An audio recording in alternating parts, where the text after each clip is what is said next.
কখনো কি দেখেছো হাসি মুখের আড়ালে লুকানো কান্না? যে মেয়েটিকে সবাই বলে ভাগ্যবতী, অথচ রাতে ঘরে আলো নিভলে তার জীবনে নেমে আসে অন্ধকার। আজ সেই গল্পই শুনবে তুমি। রিয়া নামের মেয়েটি ছোটবেলা থেকে স্বপ্ন দেখত সংসার হবে ভালোবাসায় ভরা। বাবা মা তাকে বিয়ে দিলেন শহরের নামকরা ব্যবসায়ীর ছেলে অরিন্দমের সাথে। সবাই বলল মেয়েটি ভাগ্য খুলে গেছে।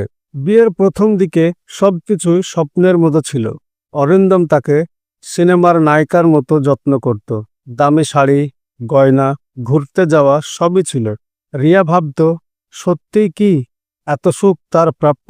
কিন্তু ধীরে ধীরে সেই হাসির আড়ালে ভয় জন্ম নিল। অরিন্দমের রাগ যেন নিয়ন্ত্রণের বাইরে যেতে লাগলো। ছোটখাটো ভুল হলে কটু কথা, আর কখনো হাত তুলতেও দেরি করত না। প্রথম দিন রিয়া ভেবেছিল হয়তো আমার দোষ ছিল, ও রেগে গেছে। সব স্বামী স্ত্রীর মধ্যে একটু রাগারেগি হয়, কিন্তু দিনের পর দিন সেই রাগ পরিণত হলো নির্যাতনে।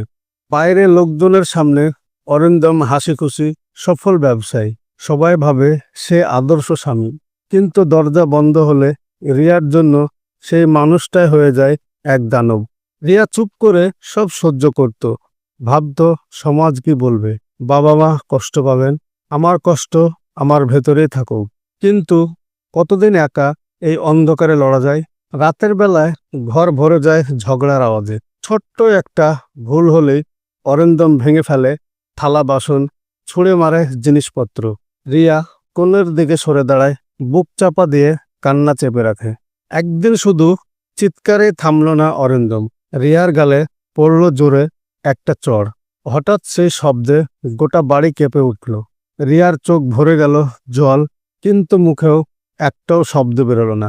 পরদিন সকালে শাশুড়ি দেখে ফেললেন রিয়ার মুখে দাগ, কিন্তু তিনি কিছুই বললেন না।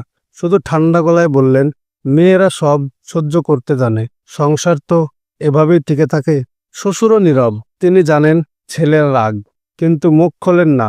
মনে করেন ঘরের ব্যাপার ঘরেই থাকুক। আর এই নীরবতা যেন আরো সাহস দেয় অরিন্দমকে। রিয়া বুঝতে পারছিল এই বাড়িতে তার কণ্ঠস্বরের কোনো মূল্য নেই। সে শুধু একজন স্ত্রীর দায়িত্ব পালন করছে, কিন্তু একজন মানুষ হিসেবে তার অস্তিত্ব যেন অদৃশ্য। রাতের পর রাত রিয়া কান্না চেপে ঘুমিয়ে পড়ে। তার বুকের ভেতর জমতে থাকে অশ্রুর পাহাড়। কেউ জানে না সেই হাসি মুখের আড়ালে প্রতিদিন একটু একটু করে ভেঙে যাচ্ছে সে। একদিন রিয়া চেষ্টা করল বাবাকে ফোন করতে, কিন্তু কল বোতামে চাপ দেওয়ার আগে অরিন্দম ফোন ছিনিয়ে নিল। চিৎকার করে বলল, আমার নামে মুখ খোলার সাহস করো না। মেয়েটি চুপচাপ বসে রইল। তার চোখের ভেতর জমে গেল হাজারো প্রশ্ন। আমি কি দোষ করেছি? আমি কি ভালোবাসা পাওয়ার যোগ্য নই? সংসার টিকিয়ে রাখতে কি সব মেয়েকেই এভাবে ভাঙতে হয়? এভাবেই চলতে থাকলো নির্যাতনের দিনরাত। রিয়ার জীবন ধীরে ধীরে পরিণত হচ্ছিল এক নিঃশব্দ কারাগারে। এক রাতে ঝড়ের মতো আগে অরিন্দম আবার রিয়াকে মাটিতে ঠেলে দিল। রিয়ার ঠোঁট ফেটে রক্ত বেরোলো। সেই মুহূর্তে রিয়ার মনে হলো আর কতটা সহ্য করা সম্ভব। সে বিছানায় শুয়ে আকাশের দিকে তাকিয়ে ভাবল, আমি তো মানুষ, আমি তো বেঁচে থাকার অধিকার রাখি, কেন আমি কেবল সহ্য করব? সকালে আয়নার সামনে দাঁড়াল রিয়া। আয়নায় নিজের মুখ দেখে যেন আর চিনতেই পারল না। ফ্যাকাশে গায়ের রং, খোলা চোখ, ঠোঁটে দাগ। মনে হলো এ কি সেই মেয়েটি যে একদিন স্বপ্ন নিয়ে এই বাড়িতে এসেছিল? হঠাৎ তার ভেতর একটা শক্তির স্ফুলিঙ্গ জ্বলে উঠল। মনে মনে বলল, না, আমি আর চুপ করে থাকবো না। আমার ভেতরের মেয়েটিকে আবার বাঁচাতে হবে। সে নিজের ডায়েরি বের করলো, প্রথমবার কলম ধরল সত্যি কথাগুলো লেখার জন্য। পাতার পর পাতা ভরে গেল রক্তমাখা কান্নার গল্পে। ডায়েরির প্রতিটি লাইন যেন তার ভেতরের আগুন বাড়িয়ে দিচ্ছিল। সে বুঝতে পারল শুধু কান্না নয়, তার কণ্ঠস্বরও আছে, যা একদিন বাইরে ছড়িয়ে পড়তে হবে। একদিন হঠাৎ পুরনো বান্ধবীর ফোন পেল রিয়া। অনেক বছর পর সে কণ্ঠ শুনে বুক ভরে উঠল। বান্ধবী জিজ্ঞেস করল, তুই কেমন আছিস? রিয়া চুপ করে থাকলো, গলার স্বর আটকে গেল। কিন্তু সেই ছোট্ট প্রশ্নটাই যেন তার ভিতরের বাঁধ ভেঙে দিল। বহু বছর জমে থাকা কান্না গলায় এসে আটকালো।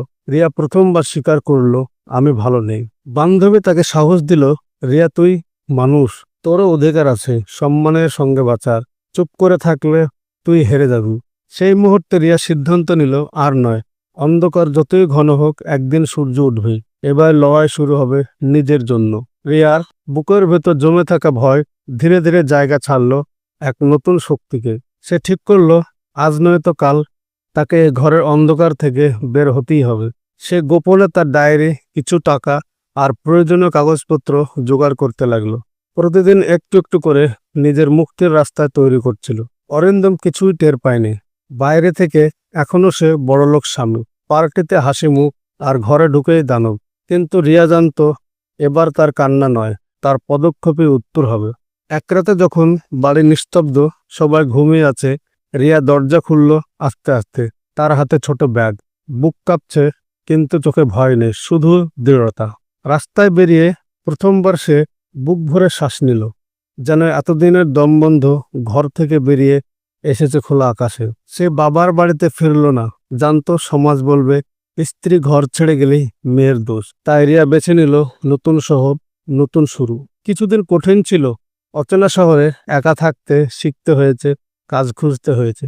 কিন্তু প্রতিদিন যখন আয়নায় নিজের মুখ দেখত, সে বুঝত এটাই তার আসল শক্তি।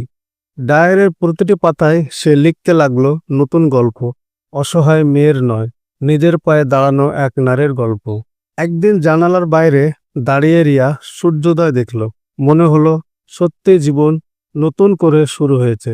ভেতর থেকে একটা কণ্ঠ বলল, তুই পেয়েছিস। তুমি কি ভাবছো রিয়া শুধু গল্পের চরিত্র? না, রিয়া অনেক রূপে আছে, তোমার আশেপাশে, তোমার পরিচিত কারো ভেতরে, হয়তো তোমার নিজের মধ্যেও।